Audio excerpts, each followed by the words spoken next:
Subscribe to our channel by clicking the subscribe button. Click the bell button and enjoy the latest uploads from our channel. आओ बच्चों, cash book का एक और question करते हैं। Enter the following transaction in a suitable cash book. आपको cash in hand का opening balance given है, बैंक अकाउंट ओपन किया मतलब कैश बैंक में डिपॉजिट कराया, purchase office furniture, purchase stationery, cash purchases, paid to A, received from B, cash sale और इस तरह से बहुत सारी ट्रांजैक्शंस हैं। तो शुरू करते हैं बच्चों। इसमें आपका स्टार्टिंग 2017 और जनवरी 1, cash in hand to balance brought down, cash का ओपनिंग बैलेंस है 50,000 रुपीज। अब number 2, open a bank account, मतलब आपने 37,500 बैंक में डिपॉजिट कराया। सो बैंक में आ रहा है, अब तक तुम पक्के हो चुके हो, और कैश से जा रहा है बच्चों।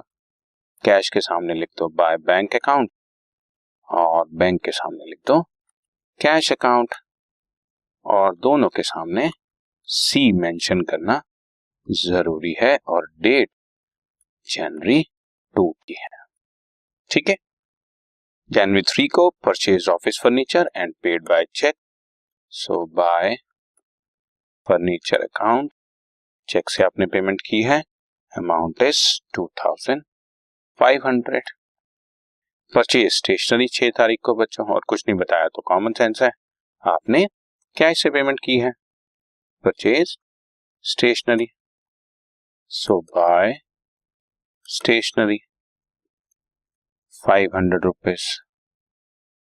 ठीक है। देन कैश परचेजेस 8 तारीख को, यानी कि goods purchase for cash. So by purchases account, amount is 2,000। Okay. Paid to A as price for goods by cheque, receive discount 200। बच्चों, paid to A as price for goods by cheque. So by purchases account, क्योंकि goods के लिए payment किया ना, और 10,000 rupees का amount दिया हुआ है चेक का, तो 10,000 सीधा लिख देंगे, हमें डिस्काउंट को कुछ नहीं करना। अगर ये लिखा होता कि टोटल अमाउंट 10,000 है और 200 रुपए उसमें से डिस्काउंट है, तो हम 9,800 का पे करते हैं। फिलहाल यहाँ पर पेड टू ए के सामने 10,000 है, दैट्स व्हाई मैंने पूरा 10,000 लिख दिया। Received from B, payment for goods in cash 5,000 and by cheque 12,500 and deposited into bank 17,500। 5,000 रुपए मुझे कैश मिला और 12,500 रुपए मुझे चेक मिला, और वो मैंने बैंक में डिपॉजिट करा दिया। सो 10th को टू सेल्स अकाउंट। लैंग्वेज से साफ समझ में आ रहा है कि दोनों अमाउंट आपने बैंक में डिपॉजिट कर दिए।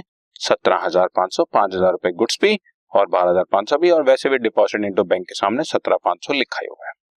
देन कैश सेल्स, अगेन वही बात है, goods sold for cash, cash sales is 3,500।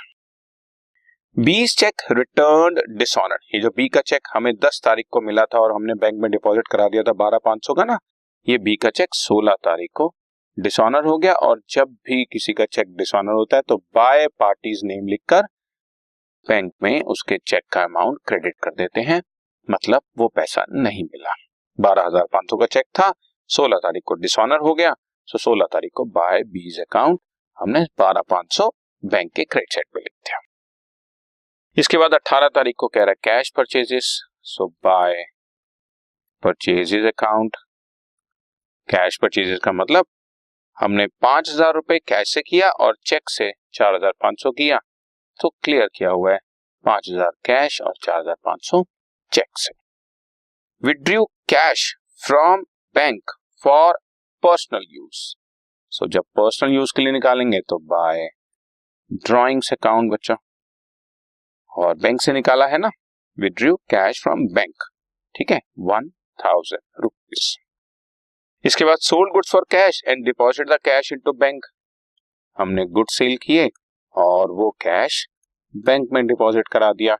तो इस एंट्री को हम लोग दो तरीके से कर सकते हैं। एक तो सिंपल एंट्री, टू सेल्स लिख के सीधा बैंक में डाल दो, या थोड़ी लंबी एंट्री करना चाहते हो या थ्रू एंट्री करना चाहते हो तो टू सेल्स 12,000 रुपए पहले कैश में लिख लो और फिर उसी 12,000 को बैंक में डिपॉजिट करने की काउंटर एंट्री पास कर। वो थ्रू वे है, पर ये डायरेक्ट वे है। मैंने सेल किया, पैसा आया, मैंने सेम डे बैंक में डिपॉजिट करा दिया, तो हमने सीधा बैंक में एंट्री पास कर दी टू सेल्स अकाउंट। और बी जिसका कि चेक डिसऑनर हुआ था, वो 12,500 उसने हमें देना था, तो वो 12,500 लेकर आया, 200 रुपए हमने उसको डिस्काउंट दे दिए, तो इसका मतलब 12,300 रुपए बी हमारे को पे कर गया टू बीज अकाउंट। और डेट है बच्चों 27 के। ठीक है ना, इस क्वेश्चन में हमें क्लियर था कि 12,500 तो उसने देना था, 200 रुपए डिस्काउंट दिया तो 12,300। उसके बाद 28 तारीख को और 30 तारीख को रेंट पे किया और सैलरी पे की बच्चों, कुछ नहीं बताया, दैट मीन्स कैश में हमने पे करी 5,000 रेंट और 10,000 सैलरी पे कर दी और दैट्स ऑल।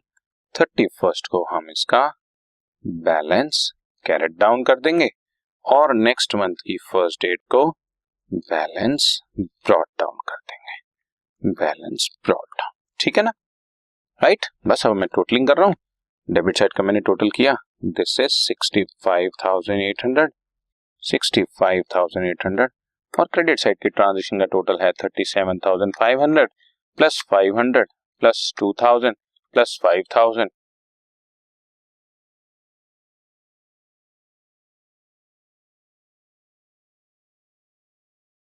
और प्लस 10,000, तो बाकी बचा 5,800 रुपीज बैलेंस कैरेट डाउन हो गया।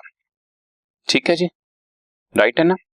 और जब मैंने बैंक का कॉलम का टोटल किया तो ये टोटल आ रहा है डेबिट साइड पर 67,000 और क्रेडिट साइड पे 2,500, 10,000, 12,500, 4,500 और 1,000, 30,500 आ रहा है। और वैसे 67,000 हमारा डेबिट साइड का टोटल था, तो 36,500 हमारा बैलेंस बच गया। ये हमारा आंसर है। ठीक है जी, राइट। सो 36,500 हमारे पास बैंक का बैलेंस है और 5,800 हमारे पास कैश का बैलेंस है। इसको हमने नेक्स्ट मंथ की फर्स्ट डेट को टू बैलेंस ब्रॉट डाउन करके भी शो कर दिया। ठीक है जी, वही बैलेंसिंग, वही सब कुछ। इस क्वेश्चन में कुछ नया नहीं था, सिर्फ एक था कि बी से जो चेक मिला वो डिसऑनर हो गया, तो बाद में उससे कैश आ रही है, उसमें डिस्काउंट है, तो वो एक अच्छा पॉइंट था जिसके लिए मैंने आपको ये क्वेश्चन कराया। Okay, done.